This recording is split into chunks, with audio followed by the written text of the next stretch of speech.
ఒక ఎమ్మెల్యేకి ఆ స్థాయి ఫోన్ కాల్ వస్తే ఇంకా మరి కామన్ మ్యాన్ పరిస్థితి ఏంది?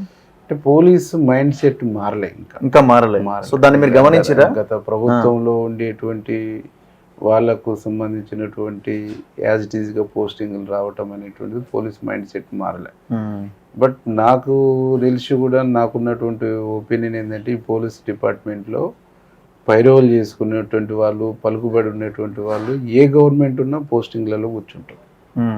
ఎవ్రీ 2 years 2.5 years డ్యూటీ చేసినటువంటి వాళ్ళు మళ్ళీ 2.5 years తర్వాత లూప్ లైన్లు ఉండేటువంటి వాళ్ళు రొటేషన్ సిస్టమ్ అనేటువంటిది వచ్చేసి ఉంటే రెస్పాన్సిబిలిటీ అనేటువంటిది వేరే ఉంటుంది. సంవత్సరాల తరబడి అదే ప్లేస్ లో సంవత్సరాల తరబడి సబ్జెక్ట్ ఉండి, సిన్సియారిటీ ఉండి, ఫ్యామిలీ బ్యాక్గ్రౌండ్ లేని, ఆర్థిక బ్యాక్గ్రౌండ్ లేనటువంటి వాళ్ళు చివరి వరకు కూడా లూప్ లైన్లో ఉంటున్నటువంటి పరిస్థితి ఉంది.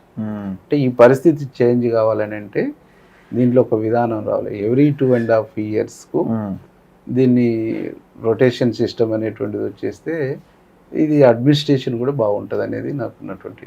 ఎట్లా ఇది మారడం ఎట్లా అంటారు మీరు? అంటే గ్రౌండ్లో కూడా మేము చాలా చూస్తున్నాం కదా, ప్రజల మీద గతంలో ఎట్లాగైతే దాడులు జరిగినాయి ఇప్పుడు కూడా చాలా సందర్భాల్లో జరుగుతున్నాయి. అంటే ఇవి ముఖ్యమంత్రి గారి దృష్టికి తీసుకెళ్తాము. ఈ లోపాలని సరిచేసేటువంటి, ఈ లోపాలని సవరించేటువంటి ఒక ప్రయత్నం మేము చేస్తాం.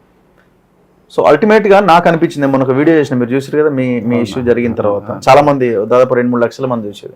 నాకు అనిపించింది ఏంటంటే వేముల వీరేశం ఉమ్మడి నల్గొండ జిల్లాలో వినడయ్యా ఈయన మాట వినడు. ఈయన మాట వినాలి అని అంటే, లేకపోతే నేను కొంచెం దారిలోకి తెచ్చుకోవాలంటే ఈ రకంగా చేయాలి అని కొంతమంది కలిసి కూర్చొని అనుకున్నారేమో అనిపించింది నాకు. అట్లాంటిది అయితే నాకు తెలియదు. జనరల్గా ప్రేమ ఉంటే ఎంత ప్రేమగా నేను ఉంటాను తెలుసు కానీ చెప్పలేరు మీరు, ఎందుకంటే పార్టీ కాబట్టి.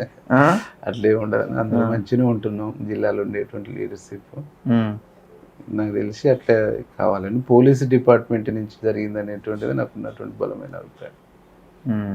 అట్లాంటి కుట్రలు ఏం చేస్తే ఆనాడు గవర్నమెంట్లు ఉన్నప్పుడే ముఖ్యమంత్రితో సహా ఈ జిల్లా మాజీ మంత్రుల వరకు చేసినటువంటి కుట్రల్ని ఎదుర్కొన్నాం విత్ ఇన్ ద టిఆర్ఎస్ గవర్నమెంట్లో. ఆనాటి అవును, నా ఇంటర్వ్యూలో కూడా చెప్పారు కదా, జగదీష్ రెడ్డి చేసిన కుట్ర ఏంటి అన్నది. చేసిర్రు, 12 కేసులు, 8 నుంచి 12 కేసులు పెట్టి ఇచ్చిర్రు. ఒక హత్యా ప్రయత్నం తప్ప అన్ని చేసిర్రు. ఓకే, అది కూడా చేయబోయారు, సెట్ బ్యాక్ అయ్యారు.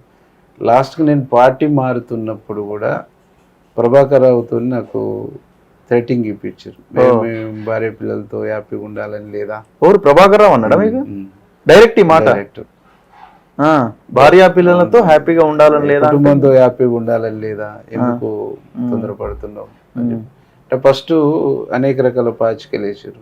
కార్పొరేషన్ ఇస్తాము, ఆ తర్వాత నెక్స్ట్ గవర్నమెంట్ వస్తే ఎమ్మెల్సీ ఇస్తాం, కార్పొరేషన్కు సబ్ క్యాబినెట్ హోదా ఇస్తాము, ఒక 500 నుంచి 1000 కోట్లు వాల్యూ చేసి ఎనీ ల్యాండ్ డిస్ప్యూట్ తెచ్చుకో, కోర్టులో లేని 48 hours క్లియర్ చేసి ఇస్తాం. ఇవన్నీ ఏమీ వద్దు, నేను కాంటెస్ట్ చేస్తాను, ఇండిపెండెంట్గా నేను కాంటెస్ట్ చేస్తాను, మీతో ఉండను అని చెప్పేసిన తర్వాత ఎందుకు సమస్యలు కొని తెచ్చుకుంటున్నావు, హ్యాపీగా ఉండాలని లేదా ఫ్యామిలీతో అంటే, ఏం సార్ ఎన్కౌంటర్ చేస్తారా, చంపుతారా? ఆ సినిమా అయితే లేదు, 2 మీరు చేసేది జైలు నుంచే నామినేషన్ వేసుకుంటాను అని చెప్పేసి చెప్పి రావటం జరిగింది.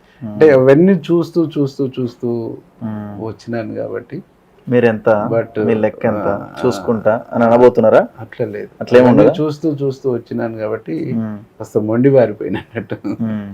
మరి మీ మొండితనాన్ని వాళ్ళు తేల్చుకోవాలనా, వాళ్ళకి అంత శక్తి ఉందా లేదా అన్నది మీ ప్రత్యర్థులు?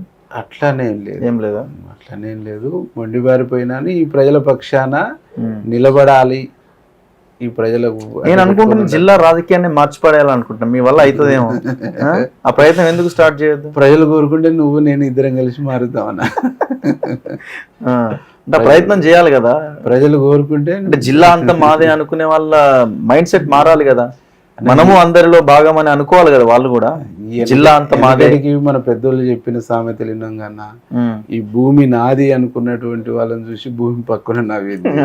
ఈ జిల్లా నాది అనుకున్నటువంటి జగదీష్ రెడ్డి కూడా ఈ జిల్లా నాది అని విర్రవీగిండు, ఆయనే అత్యవసర ఓట్లతో గెలిచిండు. బట్ అహంకారానికి ఆధిపత్యానికి ఎప్పుడు కూడా ఈ జిల్లా ప్రజలు వ్యతిరేకం. ఆధిపత్యాన్ని అహంకారాన్ని ఎప్పుడు కూడా సహించరు, తిరుగుబాటు చేస్తారు. కాబట్టి ఇప్పుడు ఉన్నటువంటి లీడర్షిప్ అహంకారము ఆధిపత్యం అనేటువంటిది లేదు అని నేను భావిస్తున్నా. అది ఉన్న రోజు ప్రజల నుంచి తిరుగుబాటు అనేది సో మీ ఇన్సిడెంట్ జరిగిన తర్వాత మీ పార్టీ నుంచి ఫోన్ చేసిన పెద్ద లీడర్లు ఎవరు? రాజగోపాల్ అని చేసిండు. ఏమన్నారు?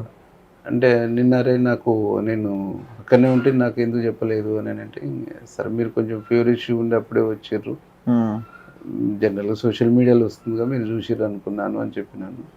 తర్వాత స్పీకర్ గారు కూడా చేశారు. ఎవరు? ప్రసాద్ స్పీకర్ గారు కూడా చేసి ఏం జరిగింది అని చెప్పేసి అడిగి, నేను వస్తాను మీకు ప్రివిలేజ్ ఇస్తాను అని చెప్పేసి జరిగిన విషయం చెప్పినాను. కోమరెడ్డి వెంకరెడ్డి అని కూడా చేసిండు, అసలు ఏం జరిగింది అని చెప్పేసి అడిగిండు. అట్లా ఎట్లా చేసారు, ఇచ్చేసే ప్రివిలేజేషన్ అని చెప్పేసి తను కూడా